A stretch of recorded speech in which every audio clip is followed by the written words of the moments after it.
Daily Tech News Show is made possible by you, the listeners. Thanks to all of you, including Pat, Mike Cortez, Erwin Sturr, and everybody. Welcome our new patron, TMV. On this episode of DTNS, OpenAI wants you to use ChatGPT for search. Meta says, me too. And we're checking in with the Return to Office, starting with Amazon.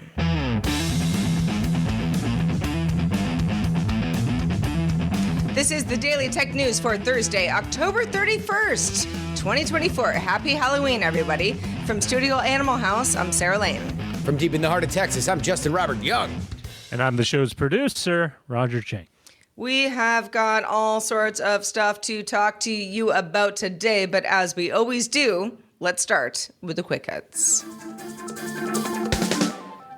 Microsoft is postponing its recall software release for Windows users again to December this time, after originally planning for an earlier release. The update will undergo additional testing through the Windows Installer program to address specific system reliability issues. Microsoft says it wants to ensure a smoother deployment by getting more feedback and data before a full public rollout. NASA's Voyager 1 spacecraft phoned home using a backup radio transmitter that's been inactive since 1981. Ooh. The Interstellar Explorer experienced a brief pause in communications after putting itself in a protective state to conserve power. The fault protection system caused the craft to switch over to its lower power S-band radio transmitter, which hasn't been activated in 43 years, longer than I've been alive, dear listeners. The team wasn't certain that a signal sent to the S-band transmitter could be detected, but after 2 days, communications with Voyager 1 was reestablished. Google won a trademark ruling in the UK over its YouTube Shorts brand, avoiding a potential global rebranding of Shorts as a vertical video competitor to TikTok and Instagram Reels. A London judge ruled in favor of Google in a dispute with the short film company Shorts International Limited, which alleged that YouTube infringed its trademarks, including Shorts and Shorts TV. Judge Michael Tappan said, none of Google's uses of signs include the word shorts, gives rise to a likelihood of confusion as to origin. SIL's claims of trademark infringement fails. A paper published in the journal Nature says generative AI could cause 10 billion iPhones worth of e-waste per year by 2030. That's pretty quick.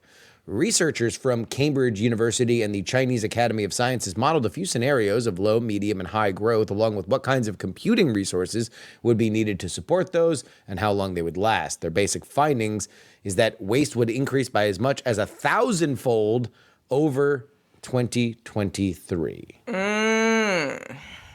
Nintendo launched a music streaming app for Switch Online subscribers. It's called Nintendo Music and lets users listen to classic gaming tunes from Nintendo games spanning the last few decades, like Splatoon, Animal Crossing, The Legend of Zelda. It launches today on both Android and iOS, featuring curated playlists themed around games and moments and moods, or characters even, and you can also build your own.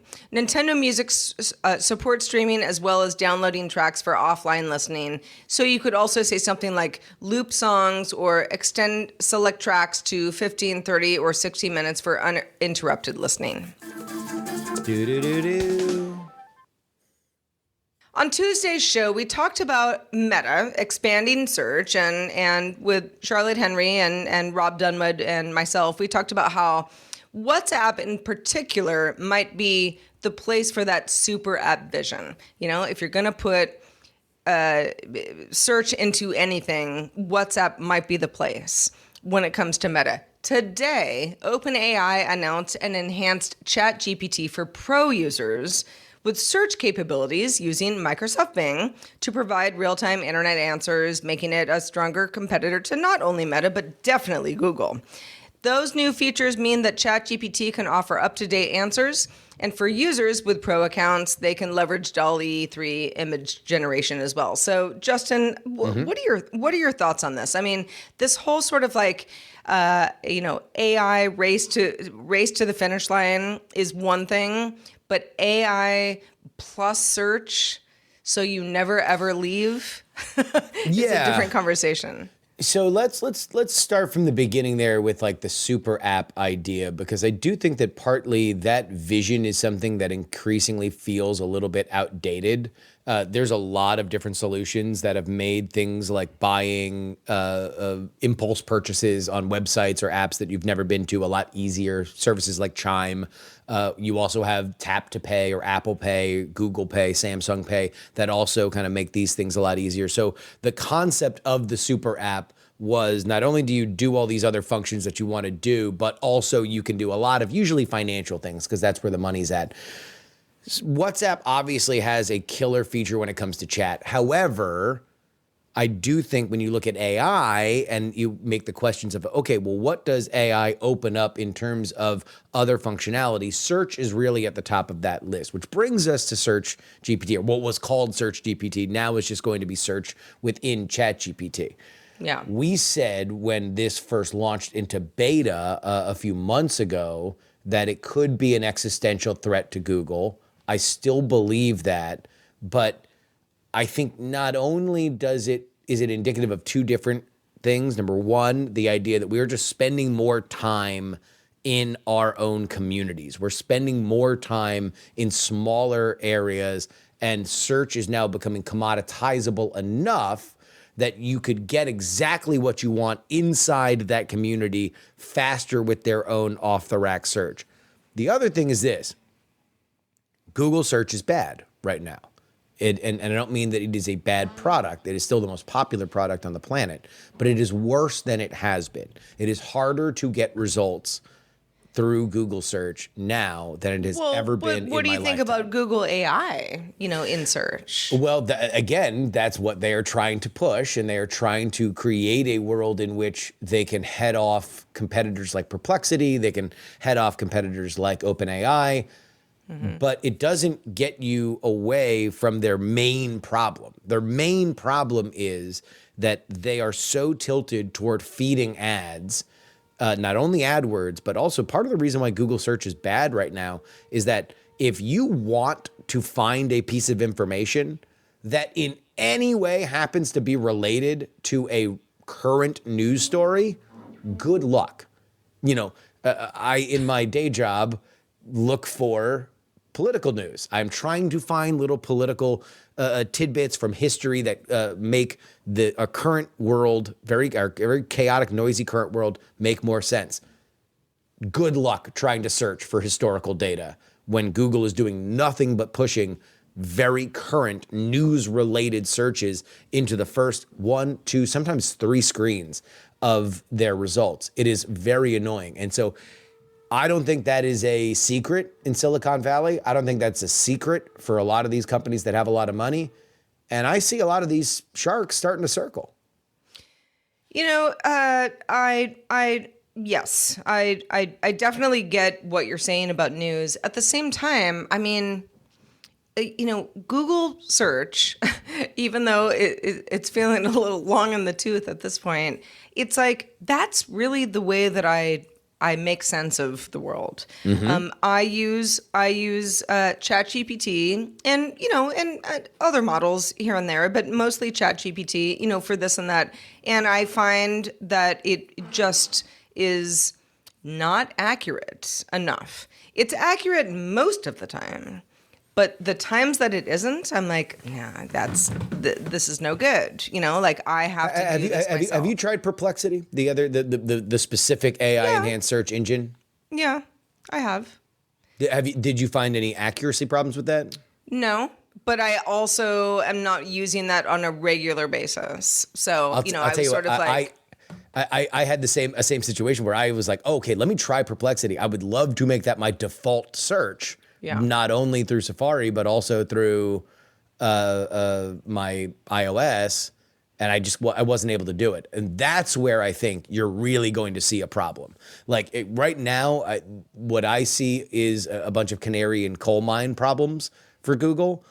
I see Titanic hitting the iceberg problems when you see more on-device, specifically iPhones, be able to easily pivot away from Google as a default search and the results to just be better with some of these other platforms.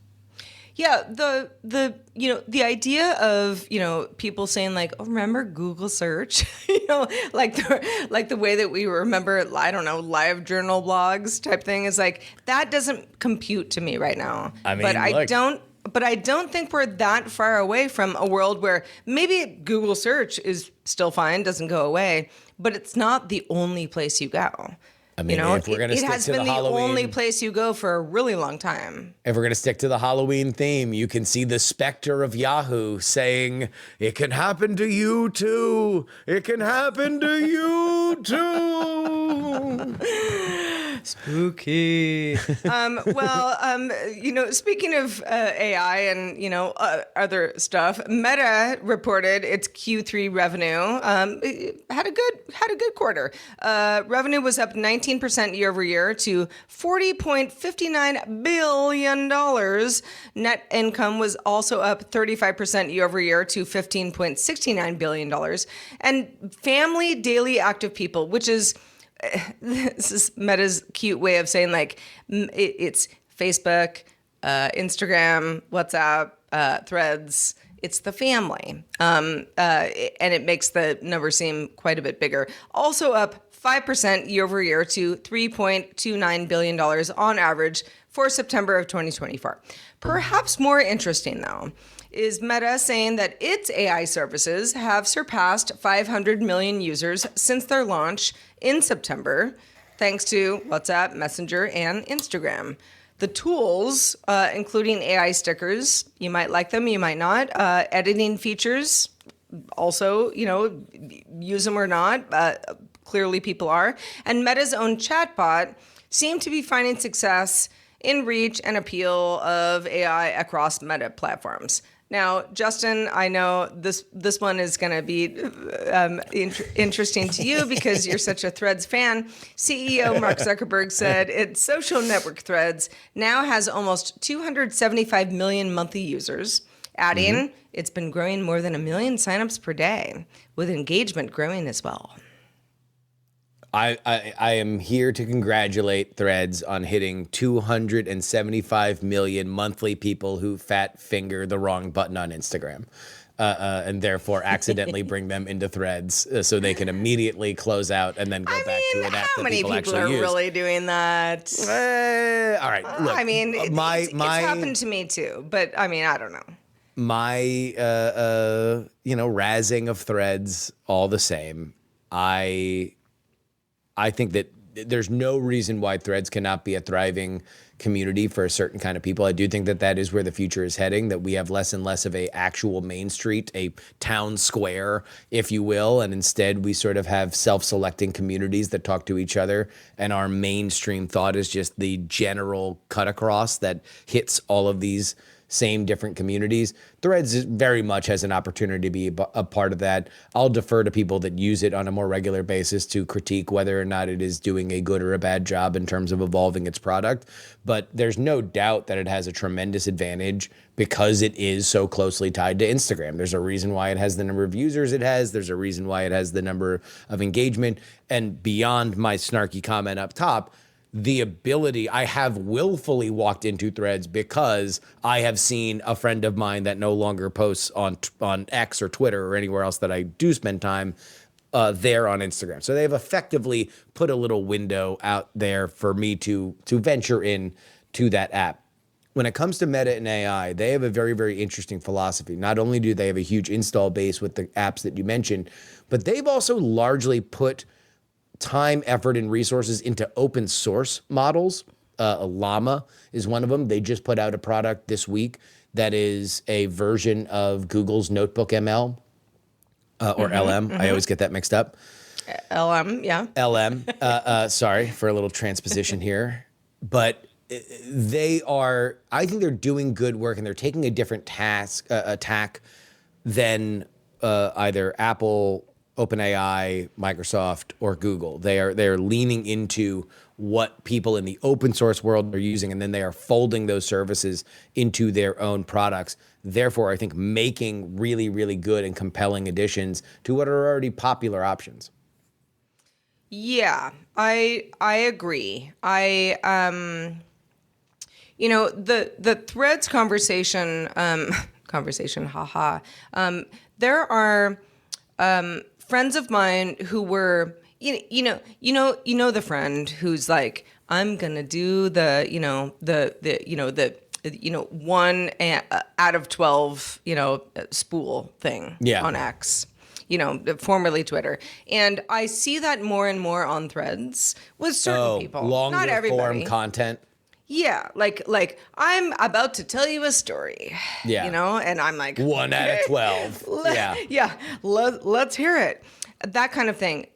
That sort of thing is very much it really is like a 2007 era way of, talking to people. It's like, why don't you just have a blog? But we all did that. And then we all decided like, no, social networking is kind of, the easier way to do this. And now we're sort of going back to like, maybe we do Substacks. That's kind of like having a blog.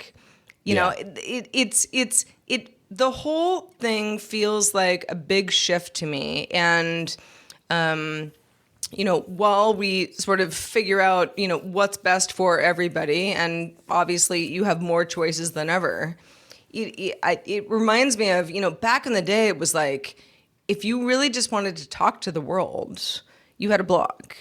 Yeah. And, and then it was like, oh, then you had like a Twitter account. Yeah. And then it was, or maybe you use Facebook, but like, and now it's like, oh, Threads is Twitter.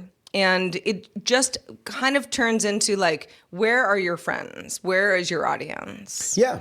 I think that there's a huge part of that. And that's why I do believe that the future is a more fragmented universe where, again, people are finding for whatever reason, be it, right now we are very in the moment with it, that it's like, oh, people are mad about Twitter. They're mad about Blue Sky. They're mad about whatever. And so we're like, oh, I'm going to huff off and find this new place. Eventually, anger fades and patterns emerge based on what you actually like on a platform. And that's always been my pushback on Threads, is that there is an adrenaline that I do think will eventually subside, because the things that I wind up seeing the most that gets talked about on social media that is not microblogging social media, that is not Twitter, is Twitter, because there still is a gravity to that conversation, especially when we are looking at high news moments like the likes of which we are in right now.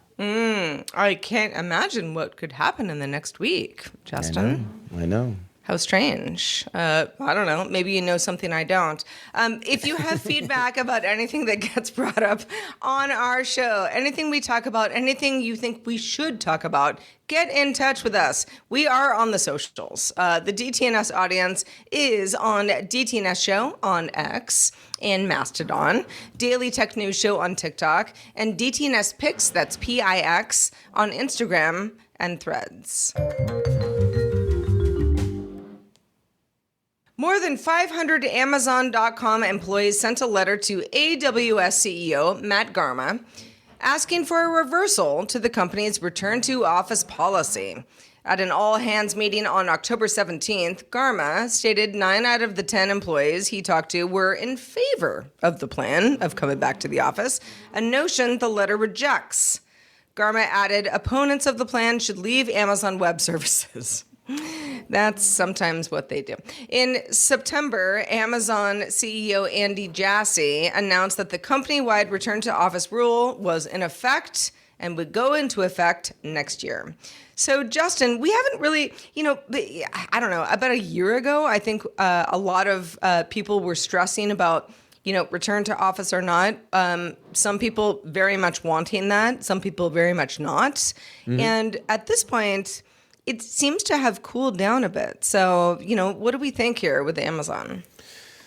Well, I think that they are going to push for it. And I do believe that this is enough of a buyer's market from the perspective of an employer that they're fine with people leaving. There are enough people that do not have jobs in the tech sector that would be very, very happy to take those gigs, and many that would be willing to move.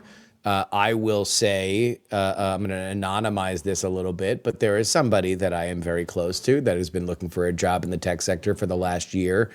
They got all the way to an offer.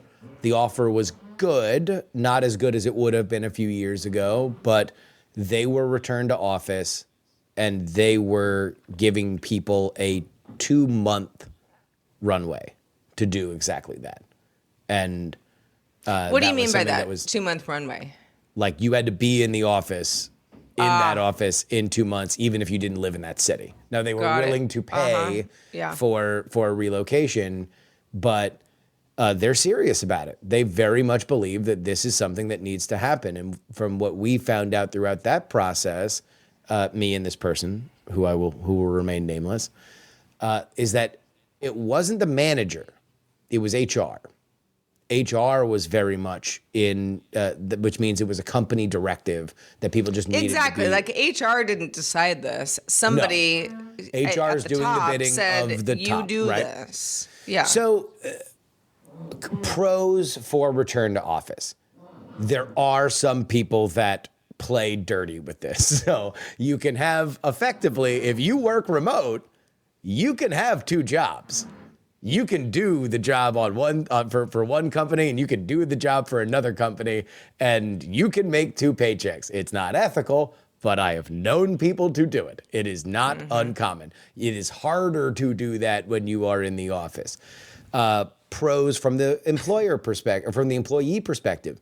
A lot of these tech companies still do have a lot of very, very generous perks. They have ways for you to get into the office. They feed you meals from very, very fancy kitchens and nice chefs. Yeah. I remember in the days of COVID, when people were being dispersed out of the office, there was a small riot at some tech companies because they wanted to know whether or not the company was going to pay for their lunch. Because the company paid for their lunch when they went into the office. Why would they not pay for their lunch when they are outside the office? Sure. Yeah. However, like per diem or, whatever. Exactly. They were denied, for the record, at least from everything that I've seen. What we are finding out now is exactly where that equilibrium is. For high quality talent, irreplaceable talent, move the company forward talent, how much are they willing to put their feet in the ground and say, we will not go back to the office? If you're in a more of a middle management perspective, some of these companies might be fine to shake people off because they don't know what's going to happen in the next few years. We are still in a tech winter, and we also don't know where we're going to go with AI over the next 5 years and exactly what kind of headcount is going to be required. So I think this is a power play by companies like Amazon. Yeah. I mean, the whole, the whole scary, since we're in spooky day, the whole scary thing of like AI is going to, I'm going to get fired because nobody needs me anymore. That's a real, that's a real scare. It's a fear. Yeah. It's a fear. It may come to fruition for some people and may not for others. So there's that. The whole idea of people are better in the office because we can watch them better. Monitor. That has always sort of rubbed me the wrong way because it's like, okay, well, you don't trust me. Like if I have to be in the office because I'm going to be a better employee there rather than, in my home office, it's because you don't trust me. But I think that is, if you're a manager with 300 people under you, maybe that's the only way you can kind of feel like you're in control. You're the manager. Yeah, I don't know how much of it is like the proverbial manager looking over the shoulder of somebody to make sure that they are typing and not changing their fantasy football roster.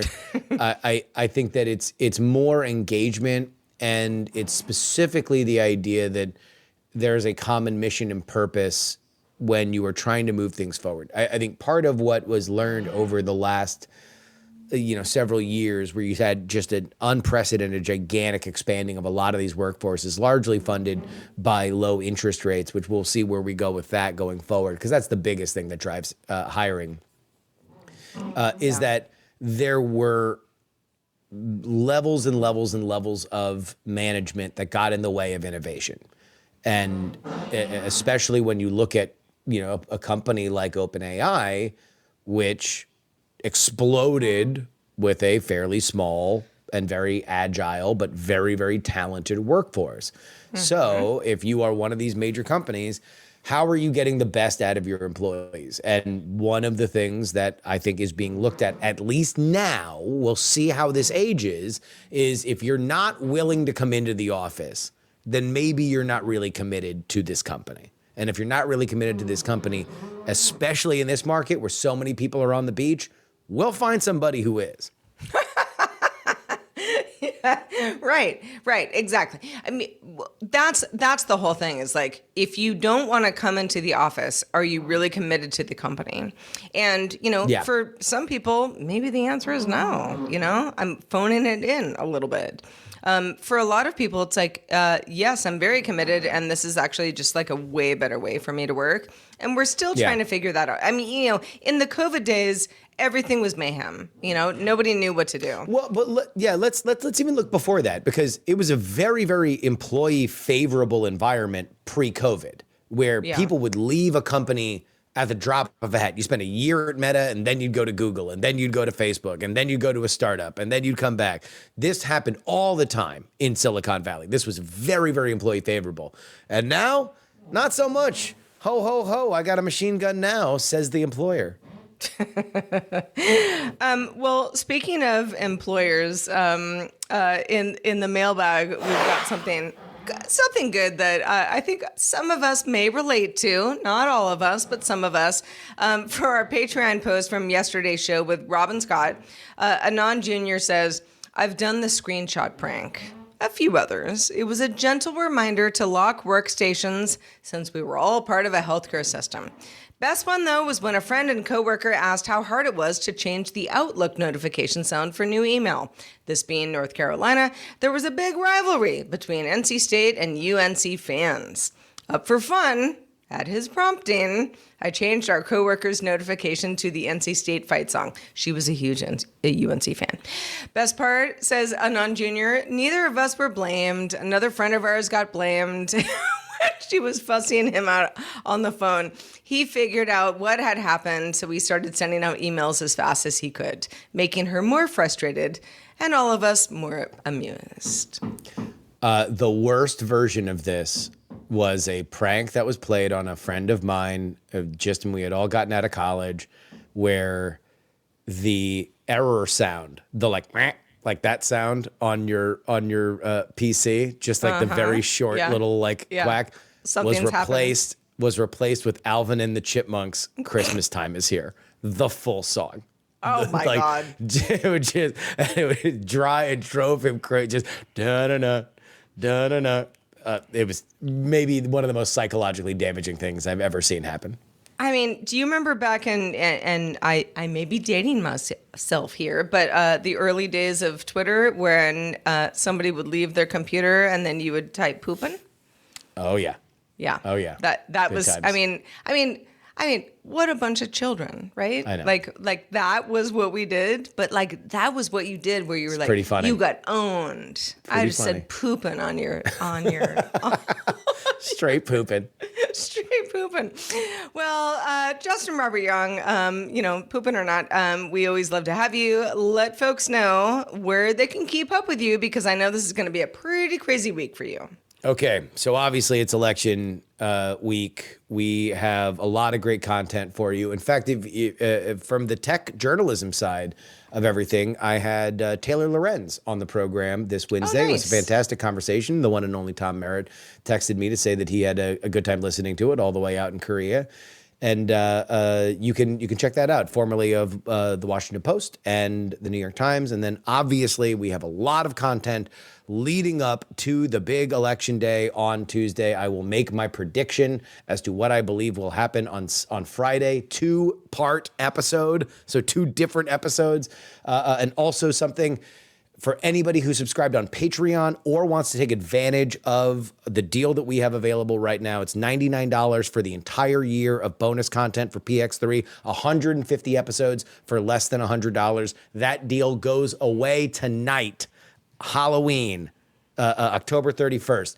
It's been very popular so far. Thank you to everybody who's listening to this that's taken advantage of it. But I would encourage anybody, if you want to know everything that's happening with Election Day, and boy, this is going to be an election we will be digging through the details on for the next 6 months, you're definitely going to want to sign up for that. Head on over there, politicspoliticspolitics.com. Patrons, stick around for our extended show, Good Day Internet. We're going to talk about a variety of things, plus what an undecillion ruble means to you. Does it mean anything to you? Well, the answer may surprise you. You can find our show live Monday through Friday at 4 p.m. Eastern. That is 2000 UTC. Gosh, for only a couple more days. You can find out more at dailytechnewsshow.com/live. We're back tomorrow talking about extending your Windows 10 installs life for $30 with Patrick Norton, Len Peralta, and Jen Cutter joining us. Talk to you then. The DTNS family of podcasts, helping each other understand. Diamond Club hopes you have enjoyed this program.